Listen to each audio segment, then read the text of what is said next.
Good morning, everybody. This is Trinisha from the Better Wives Club.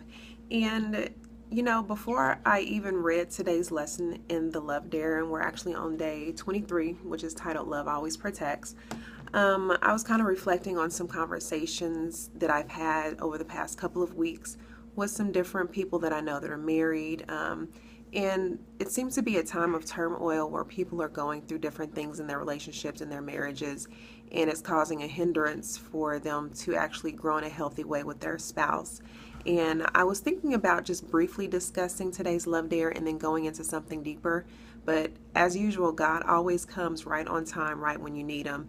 And He shared a word in day 23 that fits perfectly with what's going on in people's lives that I know. And again, it's day 23 of the 40-day Love Dare, and it's called Love Always Protects. Love always protects. 1 Corinthians 13 and 7. And basically it just talks about you have to guard your marriage with everything that you have. You have to protect it, and you have to keep negative influences from coming into your marriage and, shaking things up. So marriage is made up of many things, including joy, sorrows, successes, and failures. But when you think about what you want your marriage to be like, the furthest thing from your mind is a battleground. However, there are some battles you should be more than willing to fight. These are battles that pertain to protecting your spouse. And unfortunately, enemies are out there. Not everybody that you know is going to be for you and your spouse, not going to be for your marriage. There's going to be some people who are going to try to give you bad advice and different things that are against what God wants your marriage to be about. And some things are clever and they seem attractive, and their only goal is to undermine your love and appreciation for one another. Others try to lure your heart away from your spouse by feeding you unhealthy fantasies and unrealistic comparisons.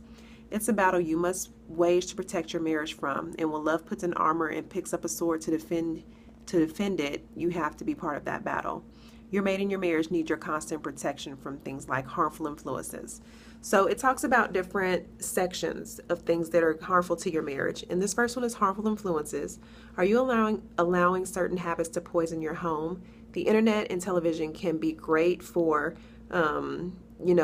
enjoyable entertainment for you and your family life, but they can also bring a destructive content and drain away precious hours from your family. Have you ever just sat in front of the TV to watch a show and you end up just sitting there all day and you realize you haven't done anything productive?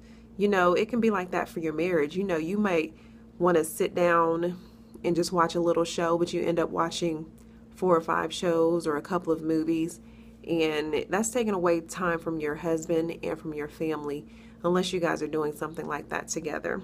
So be careful of distractions and influences that do things like that.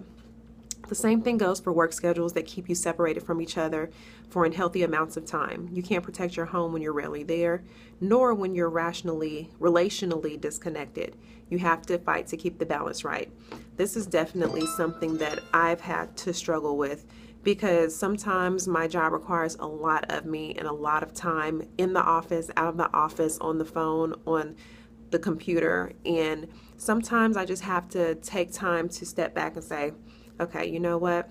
I need to set some time aside for my husband because he's important to me. So sometimes I just turn my phone off. Sometimes I just put my computer up and I take that time and I spend it with my husband with no interruptions from work.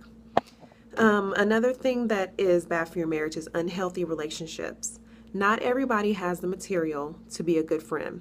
Not every man that your husband hunts and fishes with speaks wisely when it comes to matters of marriage. And not every woman in your lunch group has a good perspective on commitment and priorities. In fact, anyone who undermines your marriage does not deserve to be given the title of friend. Me and a girlfriend of mine, we were talking just the other day about this, how, when we were younger, you have that one girlfriend who's just down for you no matter what. But as you get older, the definition of what down really means, it changes. Back in the day, down might be somebody who, you think your man's cheating on you. You and your down home girl, y'all go check it out and see what's up. Y'all might beat the boyfriend up and the girlfriend up.